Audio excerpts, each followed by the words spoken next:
लेकिन आइए अब आपको वो बताते हैं जो स्वास्थ्य मंत्रालय की ओर से निर्देश जारी किया गया है। डॉक्टर पर अगर हमला होता है तो तुरंत एक्शन होगा। ये एक अपडेट है, ये एक निर्देश है जो स्वास्थ्य मंत्रालय द्वारा जारी किया गया है। मेडिकल संस्थानों को स्वास्थ्य मंत्रालय ने यह निर्देश दिया है कि स्वास्थ्य कर्मियों पर हमले को लेकर सरकार सख्त है। अगर इस तरह की कोई भी घटना होती है तो 6 घंटे के भीतर एफआईआर करानी ही होगी, ये स्वास्थ्य मंत्रालय का कहना है। डॉक्टर्स पर हिंसा की रिपोर्ट 6 घंटे में कराएं, इससे ज्यादा वक्त नहीं लगना चाहिए और सरकार इसे लेकर सख्त है। ये साफ तौर पर स्वास्थ्य मंत्रालय द्वारा एक जो निर्देश है वो साफ तौर पर दे दिया गया है। लेकिन ये देखिए, ये अलग अलग, क्योंकि सिर्फ कोलकाता में नहीं बल्कि पूरे देश भर से इस तरह की प्रदर्शन की करती तस्वीरें सामने आ रही है। क्या वो उत्तर प्रदेश हो, लखनऊ उसका केजेएमयू हो, या फिर हम दिल्ली का राम मनोहर लोहिया अस्पताल की बात करें, या फिर हम यहां पर आपको तस्वीर दिखा रहे हैं हेलेट की, कानपुर की भी आप तस्वीर देख रहे हैं, भोपाल की, चंडीगढ़ की, गांधीनगर की, ये अलग अलग तस्वीरें हम आपको यहां पर दिखा रहे हैं। भोपाल का गांधी मेडिकल कॉलेज आप देख रहे हैं, कानपुर का हेलेट कॉलेज आप देख रहे हैं, जहां पर ये डॉक्टर्स हड़ताल पर बैठे हुए हैं। सुरक्षा को लेकर उसको सुनिश्चित किया जाए, एक प्रोटोकॉल जो है वो बनना चाहिए, उसी को लेकर हड़ताल पर ये डॉक्टर्स बैठे हुए हैं।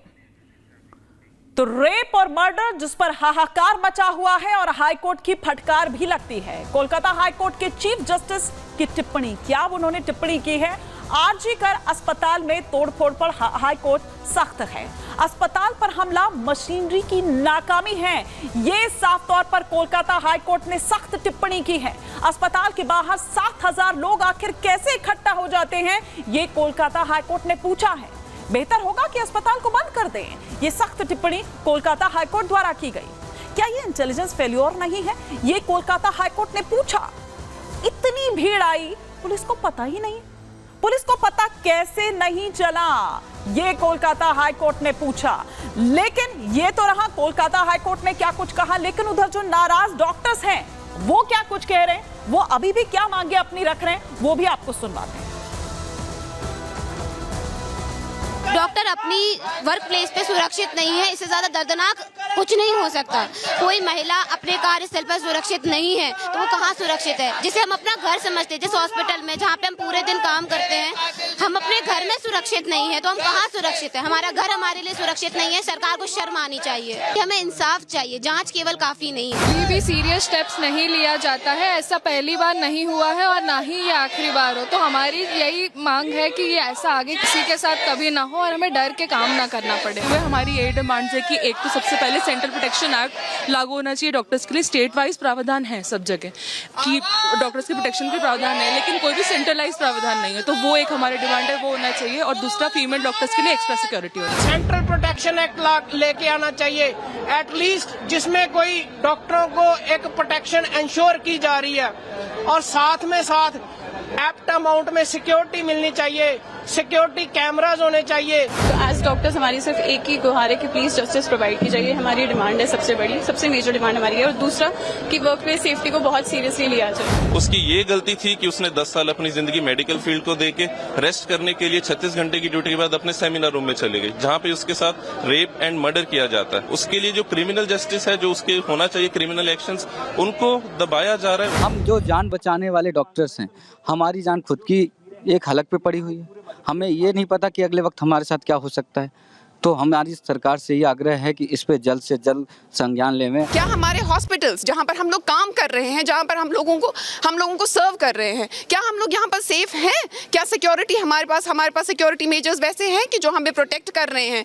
हम उन्हीं लोगों को सर्व करने के लिए हम आज उसी चीज़ का, और मेन पॉइंट इस वक्त ये है कि जल्द से जल्द उस रेपिस्ट को हैंग किया जाए और सारे इंस्टीट्यूशंस में सिक्योरिटी मेजर्स वैसे लिए जाएं कि हम सेफली अपना काम कर सकें।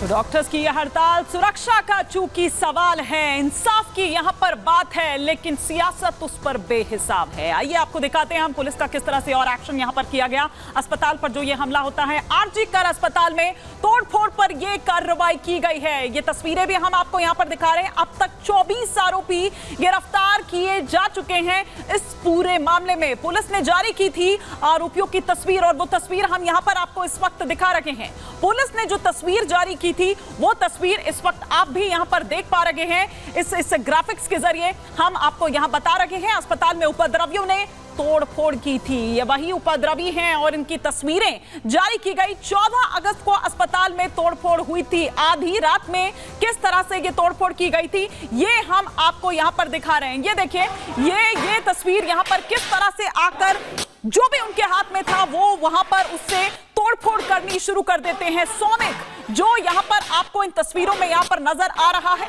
जिन 24 लोगों की गिरफ्तारी हुई उसमें से एक यहां आपको ये सौमिक भी नजर आ रहा है। ये सीसीटीवी फुटेज सौमिक दास का जो साफ तौर पर यहां पर आपको नजर आ रही है, और साथ ही साथ यहां सौमिक दास को हम यहां पर आपको दिखा रहे हैं। जिन 24 लोगों को गिरफ्तार किया गया उनमें से एक सौमिक दास आप यहां पर देख पा रहे हैं।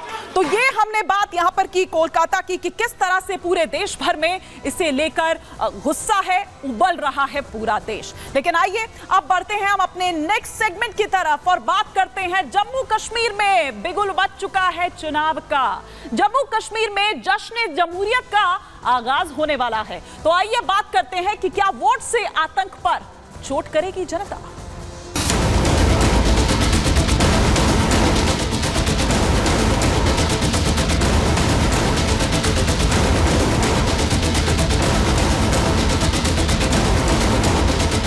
लंबी कतारों में छुपी है बदलते सूरत हाल, यानी जमहूरियत की कहानी। रोशन उम्मीदें अब खुद करेंगी गोया अपनी तकदीर बयानी। जमहूरियत के जश्न में आपकी शिरकत, दुनिया देखेगी नापाक इरादों के शिकस्त की कहानी। भारतीय जनता पार्टी पहले से ही चुनावों के लिए डिमांड कर रही है, लोकतांत्रिक प्रक्रिया यहाँ पर दोबारा से स्टार्ट हो। वक्त आ गया है, इतने साल यहाँ के लोगों की हुकूमत नहीं है। एक लेफ्टिनेंट गवर्नर बैठे, उनके 4 एडवाइजर बैठे, वो क्या इस रियासत को जान सकते हैं।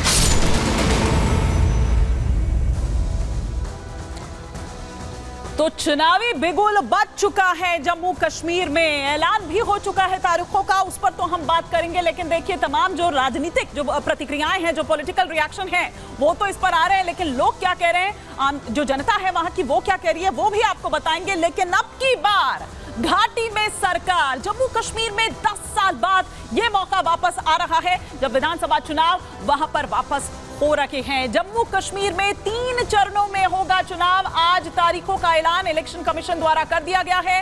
18 सितंबर को पहले चरण के लिए मतदान होगा और इसके बाद 4 अक्टूबर को आएंगे चुनाव के नतीजे। इस पर रिएक्शंस भी आ रहे हैं। 2014 के बाद अब 2024 में, यानी कि 10 साल बाद होने जा रहे हैं अब विधानसभा चुनाव। 2019 से जम्मू कश्मीर में लागू है राष्ट्रपति शासन। जी हां, आर्टिकल 370 हटने के बाद से ही राष्ट्रपति शासन वहां पर लागू है, राष्ट्रपति शासन वहां पर लगा हुआ है। और केंद्र शासित प्रदेश बनने के बाद से एलजी का कंट्रोल वहां पर है। लेकिन अब की बार अब घाटी में फिर सरकार मिलने जा रही है।